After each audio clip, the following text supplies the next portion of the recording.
को, सभी तत्वदर्शी जिज्ञासुओं को, सभी गीता प्रेमियों को मेरी ओर से और मेरी संस्था डूअर्स पैराडाइज फाउंडेशन के सभी सम्माननीय सदस्यों की ओर से आप सभी को सादर जय श्री कृष्ण।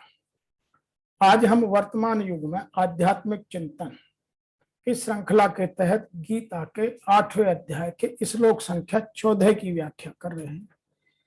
श्लोक संख्या 11 में भगवान ने अर्जुन को समझाने का प्रयास किया और अंतकाल में योग धारणा की विधि से निर्गुण ब्रह्म के जप ध्यान का प्रकार एवं उसके फलों का वर्णन किया।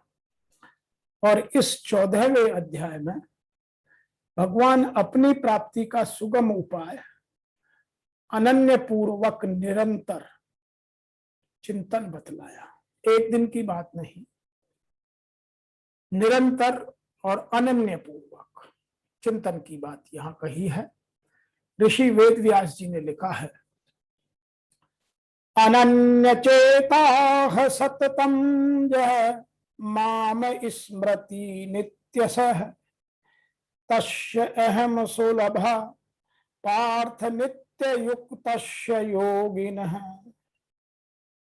अर्थात हे प्रथानंदन, अनन्य चित्त वाला जो मनुष्य मेरा निरंतर नित्य स्मरण करता है, उस नित्य निरंतर मुझ में लगे हुए योगी के लिए मैं सुलभ हूं, सरल हूं, बहुत आसानी से मिलने वाला हूं।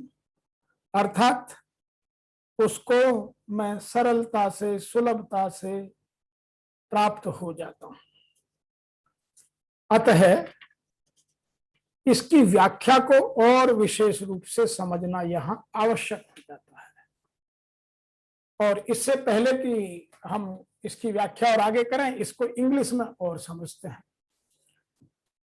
Whoso constantly think of me and long to him I am easily accessible, O son of Pratha, to the ever devout yogin। यहां एक बात और भी तरीके से कुछ लोग लिखते हैं। Let me explain that new theory।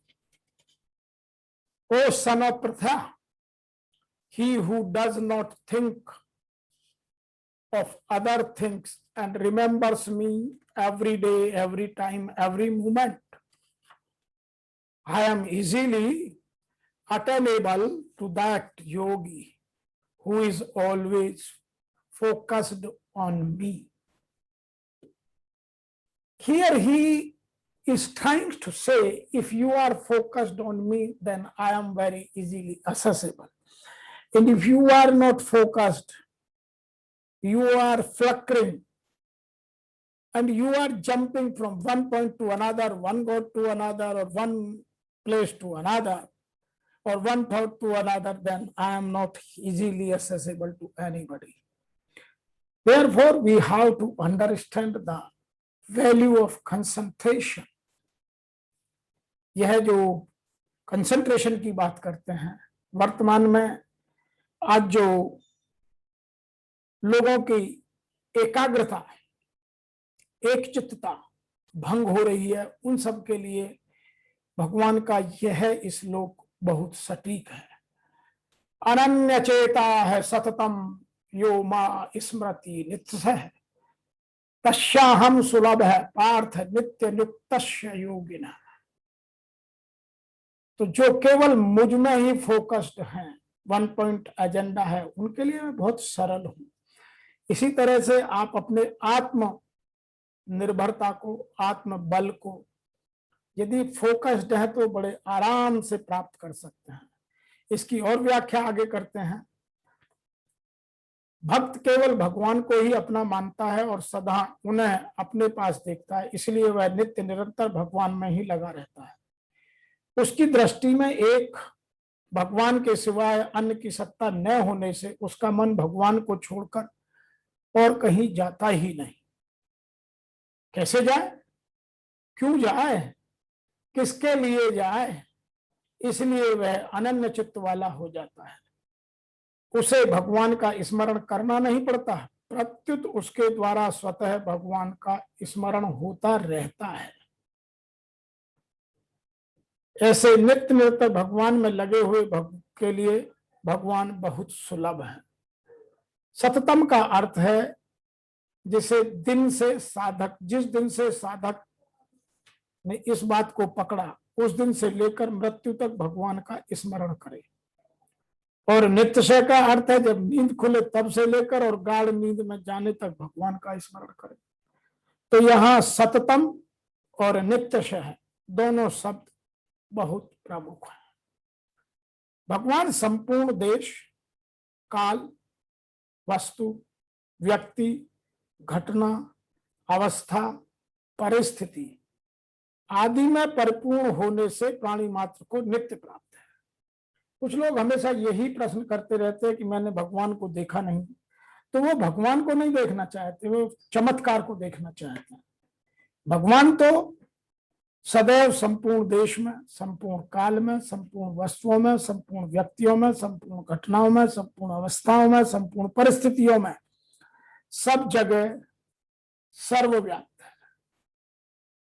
अतः उसके विषय में सुलभता अथवा दुर्लभता की बात कहना बनता नहीं है।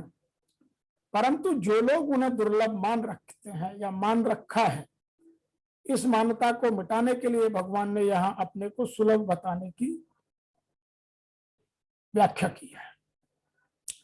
अब कुछ लोग प्रश्न करते हैं, तो फिर सबको भगवान प्राप्ति का अनुभव क्यों नहीं होता रहा है? तो सबको अनुभव क्यों नहीं हो रहा है, इसके उत्तर में बोलते हैं, जैसे गाय के शरीर में व्याप्त घी किसी भी काम का नहीं है, ऐसे में सब में व्याप्त होने पर भगवान लगन के बिना अनुभव में नहीं आते। लगन होने का कारण है कि शरीर संसार की सत्ता और महत्ता देकर उन्हें अपना मानना। इसलिए भगवान ने नित्य निरंतर अपने में लगे रहते हुए भक्तों के लिए अपने को सुलभ बताया है। मैं यहां यह बात भी समझाना चाहता हूं कि भगवान को नित्य निरंतर वही लोग स्मरण कर सकते हैं जो एक चित्त हैं, एकाग्र हैं, जो फोकस्ड हैं। अन्यथा यह बात भी और यह छोटी सी सरलता की बात भी संभव नहीं है।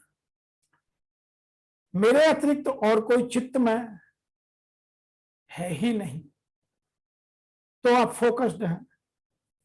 और यदि अन्य किसी का चिंतन करता हूं या मेरा चित्त कहीं और जाता है, तो मेरा चित्त फिर स्थिर नहीं है, तो मेरा प्रेम अनवरत नहीं है, मैं भगवान को अनवरत स्मरण नहीं करता। अतः मुझे अनन्य चिंतन से स्थिर होकर अनवरत स्मरण करते हुए उस नित्य मुझ में युक्त योगी के लिए मैं सुलभ हूं। और सुलभ होने पर क्या मिलेगा, इसकी बात आगे के श्लोक में भगवान करते हैं। तो यहां बहुत सारे तरीके से भगवान ने इस बात को समझाने का प्रयास किया है। एक और तरीका जो वर्तमान में लोग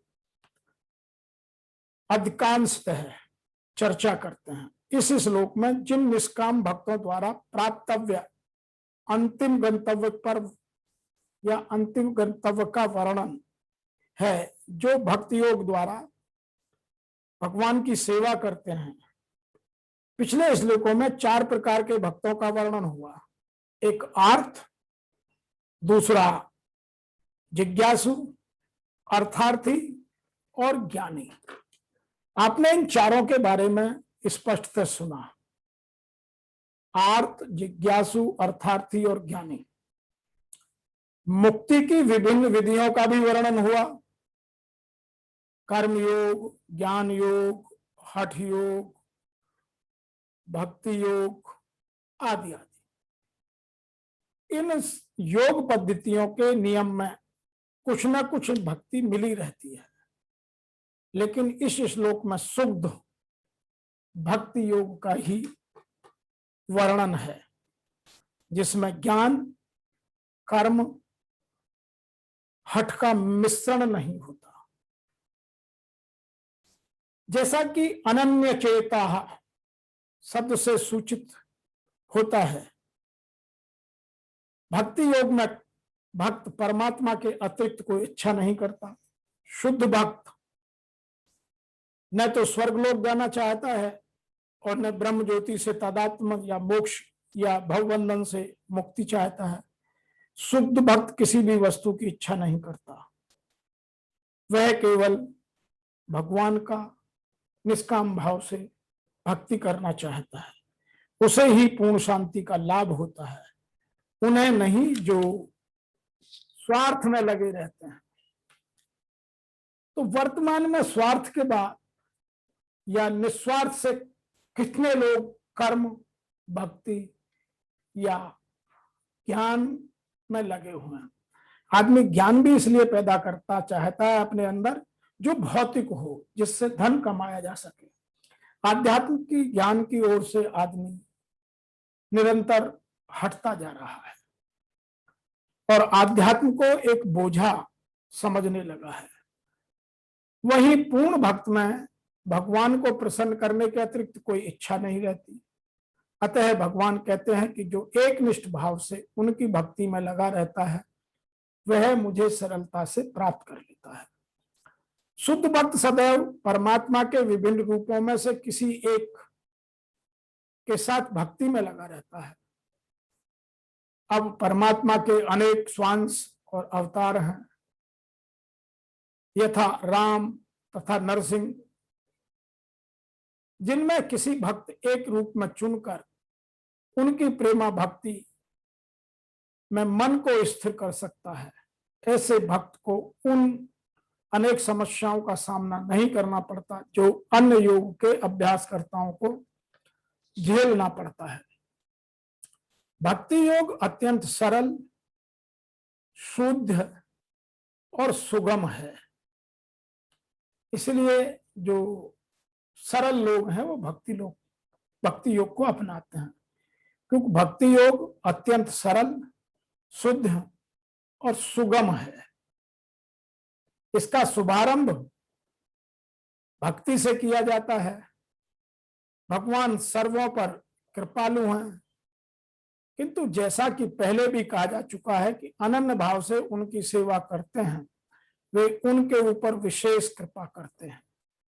भगवान ऐसे भक्तों की सहायता अनेक प्रकार से करते हैं, जैसा वेदों में जगह जगह वर्णन मिलता है।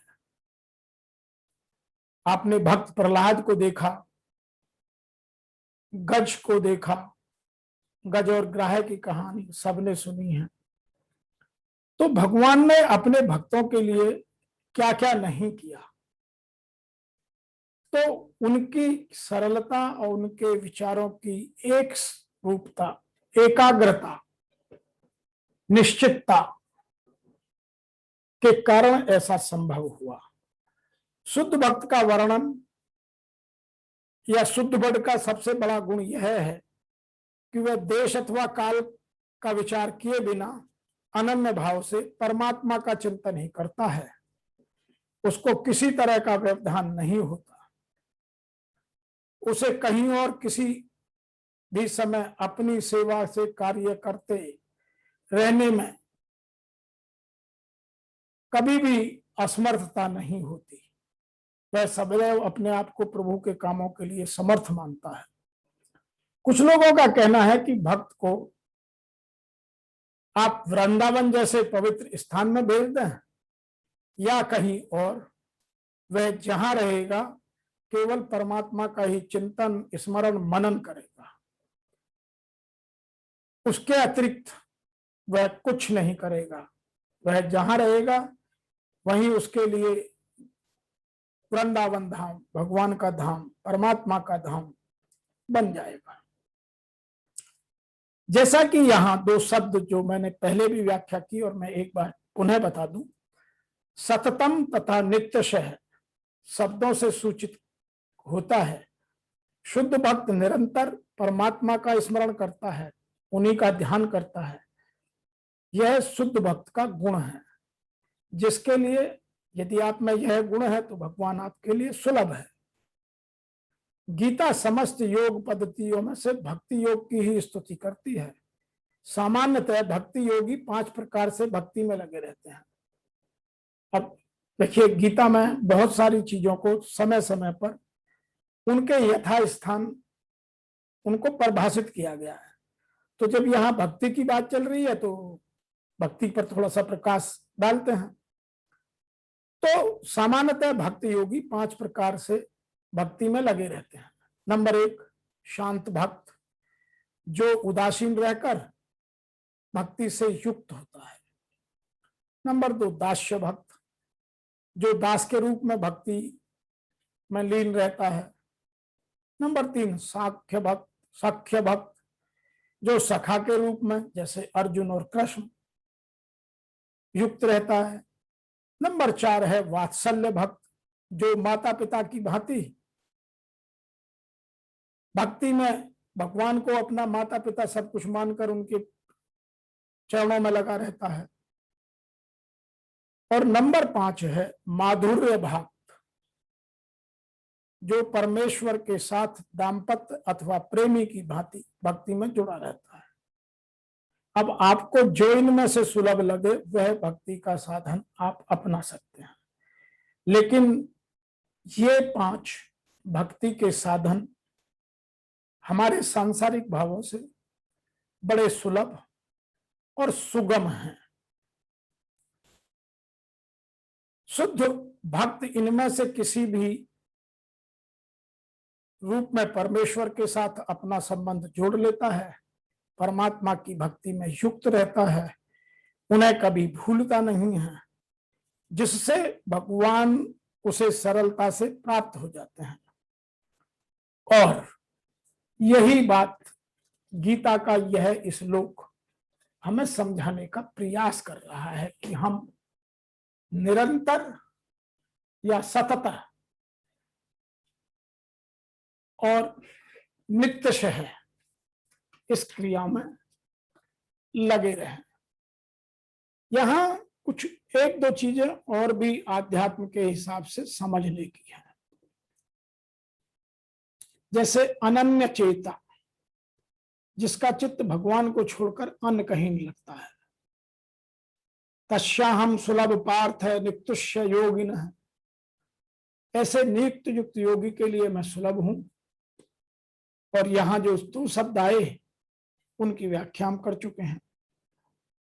तो भगवान ने यहां हर तरीके से अपने भक्त की सरलता से प्राप्त होने के लिए अपना वर्णन किया है।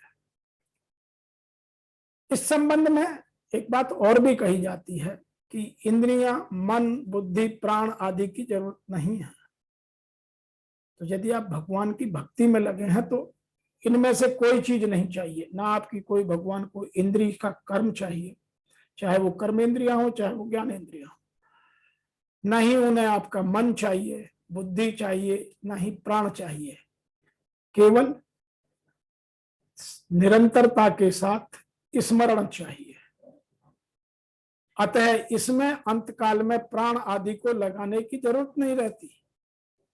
जैसे किसी वस्तु का बीमा होने पर वस्तु के बिगड़ने, टूटने, फूटने की चिंता नहीं रहती, ऐसे ही शरीर, इंद्रियां, मन, बुद्धि सहित अपने आप को भगवान के समर्पित कर देने पर साधक को अपनी गति के विषय में कभी किंचित मात्र भी चिंता नहीं होती।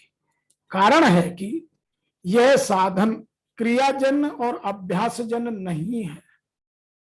हमने पीछे एक श्लोक की व्याख्या में क्रियाजन्य और साधन जन्य बातों की बात की थी, लेकिन भक्ति में ना तो भक्ति क्रियाजन्य है और ना भक्ति साधन और अभ्यास जन्य है। इसमें तो वास्तविक संबंध की जागृति है। केवल संबंध आपको वास्तव में ईमानदारी से निभाना है। अतः इसमें कठिनता का नामो निशान नहीं है, तो सरल से सरलतमता की ओर जाती है। इसी से भगवान अपने आप को सुलभ बताते हैं।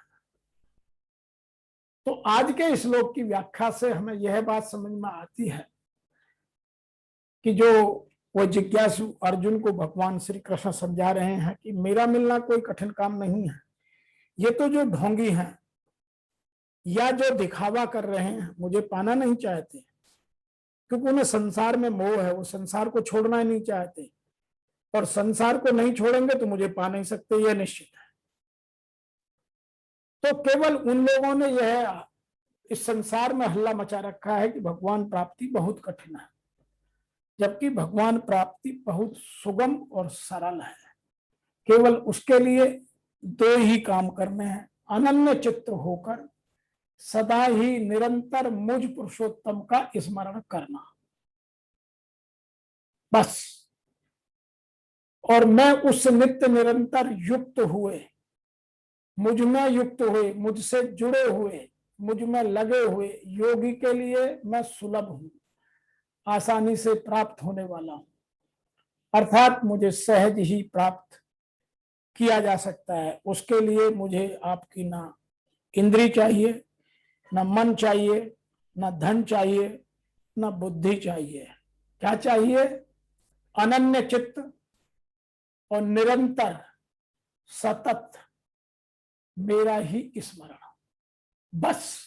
इसके अतिरिक्त मुझे कुछ नहीं चाहिए। तो जो लोग ये कहते हैं कि भगवान को पाना बहुत कठिन है, वो भगवान को नहीं पाना चाहते, वो भगवान का चमत्कार को देखना चाहते हैं। और चमत्कार दिखाने के लिए हमें ये चर्म चक्षुओं से चमत्कार भगवान का नहीं दिखता। इससे भगवान हमें रोज मिलता है, लेकिन वह सांसारिक रूपों में मिलता है, हम उसे पहचानते नहीं है। कभी कभी आपको ऐसा लगता है कि कोई बहुत कठिन काम जिसके लिए आप बहुत व्यथित, चिंतित, दुखित थे, हो नहीं रहा है, और अचानक वह चुटकी बजाते ही किसी के मिलने से, किसी के आने से, किसी के बताने से, किसी की सहायता से हो गया, तो वह आपका भगवान का किया हुआ कार्य है। समझिए, भगवान ने ही उसको अपना दूत बनाकर आपके लिए भेजा। हमारे शास्त्रों में ऐसी बहुत सारी कहानियां, किस्से, उदाहरण सर्वव्याप्त है। भगवान सब जगह है और समय पड़ने पर अपने भक्त की मदद अवश्य करता है। ऐसा एक उदाहरण नहीं, दो उदाहरण नहीं, सैकड़ों उदाहरण मिलेंगे। मैं आपको एक उदाहरण देना चाहता हूं कि भगवान कितनी सरलता से अपने भक्त की मदद कर देता है, और भक्त यदि उसमें सतत निरंतर चिंतनशील है, स्मरण करता है, तो वह पहचान लेता है। अन्यथा कोई उसे संयोगवश, कोई उसे बाय चांस कहकर छोड़ देता है। किस्सा इस तरह से है कि हिमालय पर्वत पर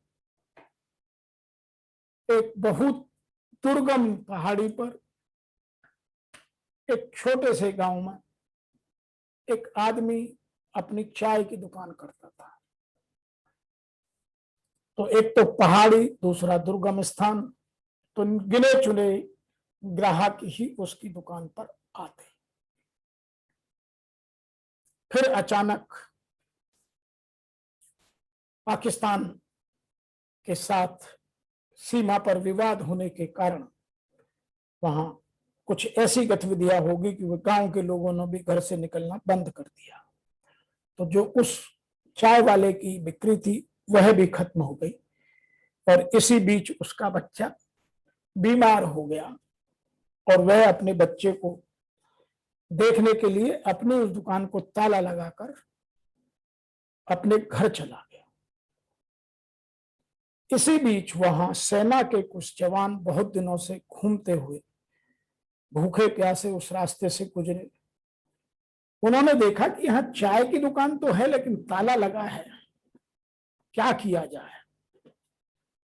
तो जो सेना की टुकड़ी का कमांडर था उसने कहा कि ताला तोड़ो, देखो यदि चाय का सामान है तो ऐसी भीषण सर्दी में चाय बनाकर पी जाए और अपने प्राणों की रक्षा की जाए। तो जैसे उन्होंने ताला तोड़ा तो देखा वहां दूध भी रखा था, चीनी भी थी, चाय पत्ती भी थी, बर्तन भी थे। और गैस का स्टोव भी था। उन्होंने तेल वाला गैस का स्टोव जलाया, चाय बनाई, आराम से सबने चाय पी, और जाते जाते उसके एक बर्तन में जिसमें चीनी रखी थी उसमें अपनी तरफ से कुछ पैसे छोड़ दिए और वो आगे अपने गंतव्य स्थान की ओर बढ़ गए। समय बीतता गया। कुछ दिनों बाद वह दुकान का मालिक फिर आया। आकर उसने देखा तो दुकान का ताला टूटा हुआ है। तो वह बड़ा विस्मित, अचंभित और दुखी हुआ कि मेरे पास तो पहले ही कुछ नहीं था और भगवान ने मेरी एक परीक्षा और ले ली। अब तो जो था वह भी गया, तो मैं कैसे दुकान चलाऊंगा। किंतु जब वह अंदर गया तो उसने देखा कि बर्तन साफ से करीने से लगे हुए हैं, सब सामान अपनी जगह व्यवस्थित रखा है, केवल ताला टूटा है। तो फिर उसने अपने सामान को देखने की कोशिश की। जैसे ही उसने चीनी का डब्बा खोला तो उसमें उसे पैसे मिले। वह देख करके अचंभित हो गया कि किसी ने ताला तोड़ा, मैं तो पैसे छोड़ नहीं गया था, पैसे रख गया। और उसका ध्यान सीधा अपने प्रभु पर गया। उसने कहा कि जरूर यहां भगवान आया होगा। उसने उन पैसों को लिया, अपने बच्चों का इलाज करवाया और अपनी दुकान को चलाया। और उसका विश्वास भगवान में इतना दृढ़ हो गया कि यहाँ भगवान ही आया था। इस कहानी का तात्पर्य यह है कि भगवान विभिन्न रूपों में आकर हमारी और आपकी समय समय पर मदद करता है, और हम उस मदद को स्वीकारते हैं या नकारते हैं, या उसको अपने विवेकानुसार किस तरह मानते हैं, यह हम पर निर्भर करता है।